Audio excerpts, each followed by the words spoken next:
Chapter 27, Siblings Dinner. It's simply sharp and incisive. Klein burst out in laughter. Using the rich experience he had from his previous incarnation, he added another insult. In fact, there is no evidence to suggest that those important figures have any brains at all. Good. Very good. Benson roared with laughter as he gave a thumbs up. Klein, you are a lot more humorous than before. After taking a breath, he continued. I have to go to the pier in the afternoon. I'm only off work tomorrow. After that I'll have time to go to Tingen City Housing Improvement Company with the both of you. Let's see if they have cheap and good terrace houses for rent. Also, I need to pay Mr. Frankie a visit. Our landlord, the perplexed Klein asked. Does our current landlord have some terrace houses from pretty good districts under his name? Benson shot his brother a glance and said, amused, Have you forgotten the 1-year rental contract we have with him? It has only been 6 months. Hiss! Klein immediately drew a gasp of cold air. He had really forgotten the matter. Although rent was paid once a week, the lease was a year long. If they were to move now, it was equivalent to a breach in contract. If they were taken to court, they would have to compensate large sums of money. You are still lacking in societal experience. Benson touched his receding black hairline and said wistfully, This was a clause I fought so hard back then. If not, Mr. Frankie was only willing to lease it to us for 3 months each contract. To those with money, landlords would sign leases for a year, 2 years, or even 3 years to seek stable income. But for us, the past U.S., and our neighbors, landlords would have to be constantly worried that something bad might happen, depriving them of their rent. Therefore, they would only sign short-term contracts. In that case, they can offer to raise prices according to the situation. Klein summarized and added, using the original Klein's memories and his own experience as a tenant. Benson sighed and said, This is the cruel reality of today's society. All right, you don't have to worry. The issue with the contract can be easily resolved. To be frank, even if we owe him a week's rent, Mr. Frankie would have immediately thrown us out and confiscated whatever valuable items we have. After all, his intelligence is below that of a curly-haired baboon's. There's no way he can comprehend overly complicated matters. Upon hearing this, Klein suddenly recalled a particular Sir Humphrey's meme. He shook his head and said seriously, No, Benson. You are wrong. Why? Benson was puzzled. Mr. Frankie's intelligence is still slightly higher than a baboon's, Klein replied in all seriousness. Just as Benson seemed to smile in response, he added, If he is on form. Haha. Benson lost it and burst out in laughter. After a series of rapturous laughter, he pointed at Klein, momentarily unable to put his thoughts in words. Only then, he returned to the topic at hand. Of course, as a gentleman, we cannot employ such shameless tactics. I will discuss this with Mr. Frankie tomorrow. Believe me, he's easily convinced, easily. Klein had no doubts regarding Benson's point. The existence of the gas pipes was excellent proof.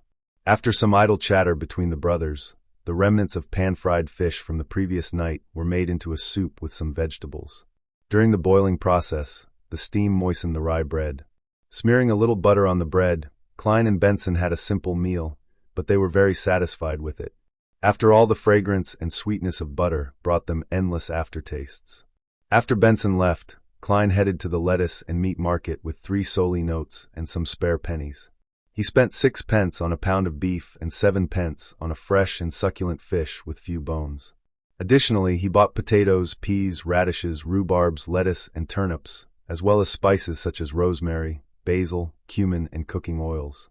During this entire time, he continued to feel like he was being watched, but there was no physical interaction. After spending some time at Smyron Bakery, Klein returned home and began weightlifting with heavier items such as books to train his arm strength. He had planned to exercise by military boxing, which he learned from his compulsory military stint for students. However, he had already forgotten the radio exercise routines from school, much less boxing, which was only taught during the military stints. Exasperated, he could only do something simpler.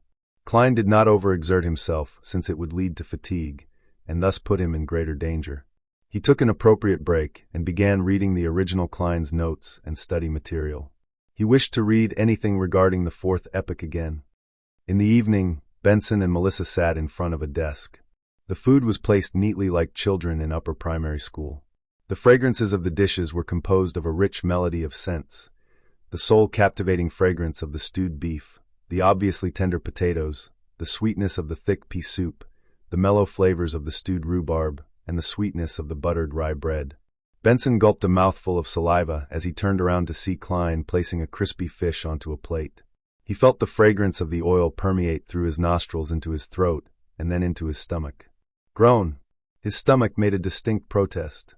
Klein rolled up his sleeves and held up a plate of fried fish before placing it in the middle of the tidied desk. Following that, he returned to the cupboard and took out 2 large cups of ginger beer and placed them where he and Benson sat.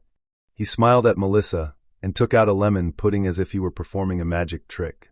"We'll have beer while you'll have this." "Thank you." Melissa took the lemon pudding.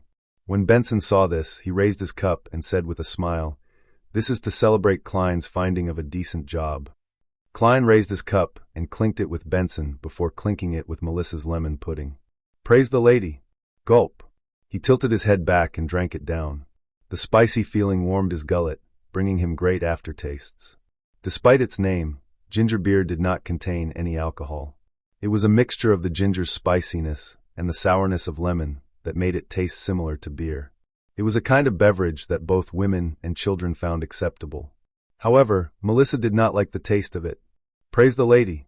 Benson drank a mouthful as well while Melissa took a nibble of the lemon pudding. She chewed at it repeatedly before swallowing it down unwillingly. "Give it a try." Klein put down his cup and picked up his fork and spoon and pointed at the tableful of food. He was most pessimistic of his thick pea soup. After all, he had never eaten something so strange on Earth. All he could do was adapt the recipe from the original Klein's memory fragments. As the eldest brother, Benson did not stand on ceremony as he dug up a spoonful of mashed potatoes and stuffed it into his mouth. The beaten potatoes were boiled thoroughly and mixed with the faint taste of lard and just enough salt. It whetted his appetite and made him salivate. "Not bad. Not bad," praised Benson vaguely. "It's much more delicious than the one I had back at work. They only used butter. This is one of my specialties after all." Klein accepted the praise. "It's all thanks to the teachings of the chef at Welch's place." Melissa looked at the beef soup. The green basil leaves, the green lettuce heads, and the radishes were submerged in the colorless soup, covering the tender beef. The soup was clear and its fragrance tantalizing. She forked a piece of beef and placed it in her mouth to chew. The beef retained a little chewiness despite being stewed tender. The mixture of salt, the sweetness from the radishes, and the spiciness from the basil leaves complemented the deliciousness of the beef. She seemed to give her approbation, but she could not stop her chewing. Klein tasted it and felt that although it was delicious, it was not without regret. This was still far from his usual standard. After all, he was lacking in certain condiments and could only use replacements. It was no wonder it tasted different. Of course, even with the best standards, one could only make do with the dishes they cooked personally. Suddenly, his heart pained for Benson and Melissa, who were stunted in their world view. After swallowing a piece of beef, Klein picked up a piece of fried tussock fish which was sprinkled with cumin and rosemary. It was crispy on the outside and tender on the inside. The char was a perfect golden brown, and the saltiness and oil fragrance intertwined as one. Nodding slightly, Klein tried a piece of stewed rhubarb and found it palatable. It got rid of the cloyed taste of meat. Finally, he mustered his courage and scooped a bowl of thick pea soup. Too sweet and too sour. Klein could not help but frown. However, after seeing Benson and Melissa looking satisfied from tasting it, he began suspecting his tastes. He could not help but down a mouthful of ginger beer to cleanse his tongue. The siblings were stuffed by the end of the meal. They laid slumped in the chairs for quite a while. "Let us praise the lady once more." Benson raised his ginger beer, which had only one mouthful left, as he said in satisfaction. "Praise the lady." Klein downed the last bit of his beverage. "Praise the lady." Melissa finally put the last bit of lemon pudding into her mouth and enjoyed the flavors swishing through her mouth. When Klein saw this, he took advantage of his tipsiness and smiled. "Melissa, that's not right. You should eat the thing you find most delicious at the beginning. That way, you can fully appreciate its most delicious aspects. Tasting it when you are filled and satiated will not do the food justice." "No, it's still as delicious as it can be," answered Melissa firmly and stubbornly. The siblings had a happy chat, and after digesting their meals, they cleaned up the plates, cutlery, and stored the oil which was used to fry the fish. After busying themselves, it was revision time. One refreshed his accounting knowledge, while another continued reading the study material and notes. Time was spent to its fullest. At 11, The siblings extinguished the gas lamp and went to bed after washing up. Klein felt groggy as he stared at the darkness in front of him. A figure wearing a black trench coat and halved-top hat appeared suddenly in Klein's vision. It was Dunn Smith. "Captain!" Klein jolted awake and knew he was dreaming. Dunn's gray eyes remained calm, as though he was mentioning something trivial. "Someone has sneaked into your room. Pick up your revolver and force him to the corridor. Leave the rest to us." "Someone has sneaked into my room? The observer has finally taken action?" Klein jumped in fright, but did not dare ask further. All he did was nod and say, "All right."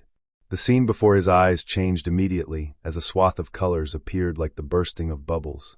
Klein's eyes opened as he carefully turned his head.